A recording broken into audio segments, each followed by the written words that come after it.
What's going on, guys? Today is my first video.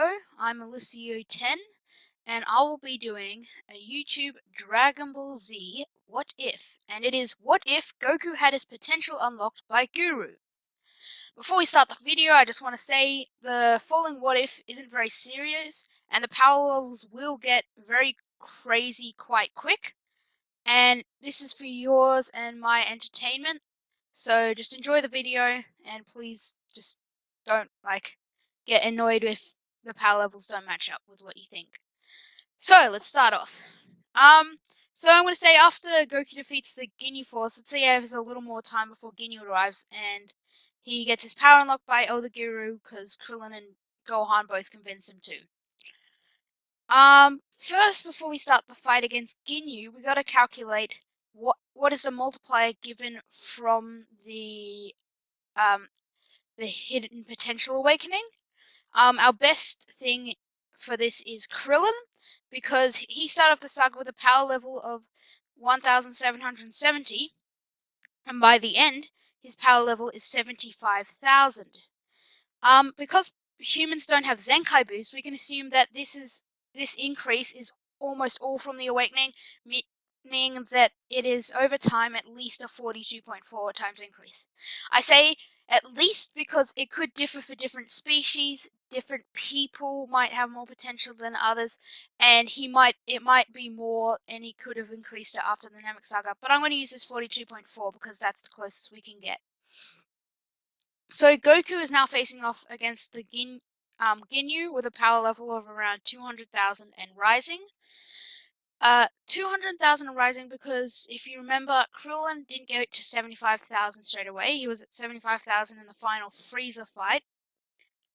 He first jumped to 10,000 and then to 13,000 by the end of the saga. It gets to 75,000.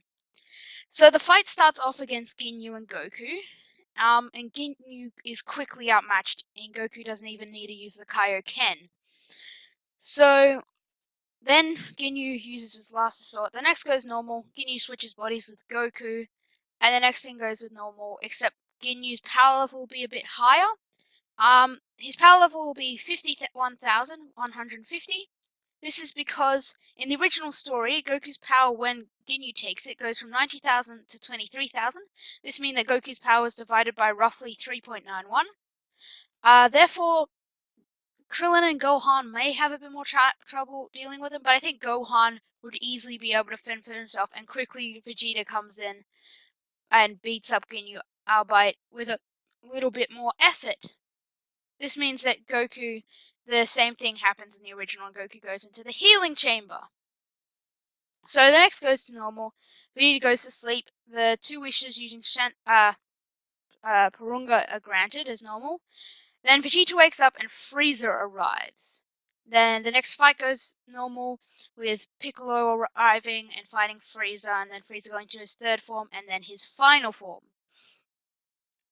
But in this timeline, Vegeta is going to survive because Goku, being a lot more powerful than he was in the original, will arrive a lot sooner.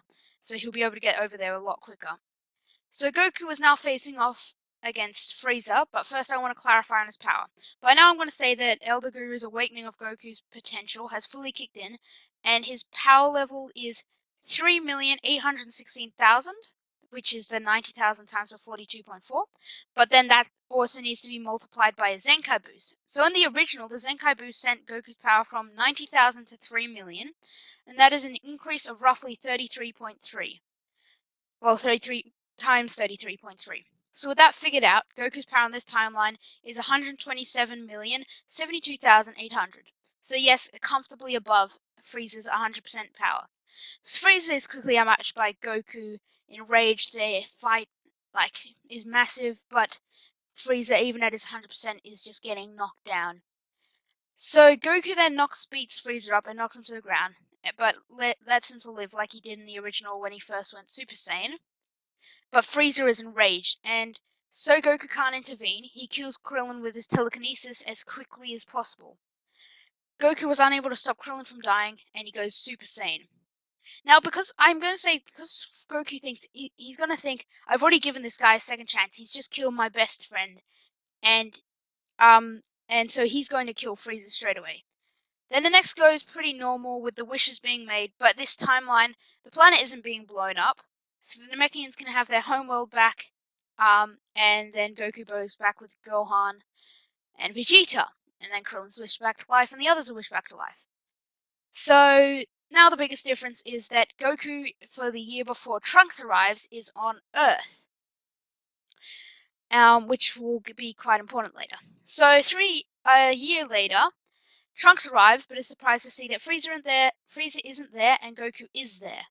Although King Cold arrives and tries to attack them, but is killed quickly by Goku or Trunks, I'm not sure. It doesn't really matter. Trunks warns them of the androids and gives them the medicine for Goku. 3 years later, I'm going to say because of the extra year Goku spent on Earth, he has taught Gohan Super Saiyan Grade 1 maybe 2 months before the androids arrive, because he's had that extra year. So the androids arrive, but this time Goku is able to kill Android 19 because he's just so much more powerful before passing out from the heart virus and being taken away. Gero instantly runs just before Vegeta arrives, which causes all the Z fighters to be distracted by Vegeta. So the next goes pretty normal with Gero waking up 17 and 18, and then Gero gets killed, and then also 16 wakes up. Then the next fight, the outcome is similar, but the fight will go a bit different. When 17 takes on the rest of the Z fighters, I think he'll be a little overwhelmed by the 2 Super Saiyans, so the only difference is 16 might step in and knock them out. So again, the next parts are still going pretty normal, with Cell achieving his semi-perfect form. Then Goku wakes up. Even without the instant transmission, I think Goku would still be able to save them, because the main worry was that Cell was going to kill him while he was there. So he'll be fine just going in, and he's also so much faster he'd be able to save him because he's so much stronger. So now I think Goku's gonna let Cell live, and semi-perfect Cell live, because Vegeta will most likely want to have a go. Once Vegeta's heard about this hyperbolic time chamber thing, he'll want to have a go on there, and then go and fight Cell. So next goes pretty normal with Vegeta and Trunks coming out and Goku going in, and then Vegeta, is like he did in the original timeline, stuffs up and Cell becomes perfect. So now, we'll go back to the story in the time chamber. Now Gohan in this timeline already has Super Saiyan Grade 1, so I think after about 2 months, I think they would have already mastered Super Saiyan. Now in the original timeline, towards the end of the training in the hyperbolic time chamber, Goku saw Gohan turn into quote-unquote the next level of Super Saiyan, aka Super Saiyan 2. Now that they have saved so much time by already teaching Gohan Super Saiyan, I think they will have a few more months than in the original, and when they come out, they have Super Saiyan 2 as a last resort, although neither can stay in the form for very long and have much control over it. Now comes the Cell game. So, if you're wondering why Cell wasn't scared by Goku's power and didn't just blow up the planet, I think he was programmed with the belief of thinking he is perfect Cell. He's reached his perfect form, nobody can beat him. So he'll be still confident going into Cell games. So now Goku comes out. Now I'm going to clarify on their power. So back to, in the original timeline, I think a lot of people agree on the fact that Cell Saga Super Saiyan 2 Gohan power level is in the range of about 5,500,000,000, and that Perfect Cell power level is in the range of 4 billion to 4,200,000,000. That would mean that Gohan's Super Saiyan power level would be around 2,750,000,000, and that Goku's Super Saiyan would be around 2,500,000,000. So that is an increase for Goku in the original timeline from the first time he went Super Saiyan to Super Saiyan now in the Cell games of around 16.7 times. If we apply that to this timeline, Goku's power in Super Saiyan 1 is 106,105,788,000, but we'll just make it easy to remember by just saying it's 100 billion. I'd put Gohan's level at around the same, because in the original, Gohan had a higher power level than Goku and caught up to him quite quickly. But in this timeline, the difference in them is so large that Gohan isn't able to get ahead, but he is just only a little bit weaker.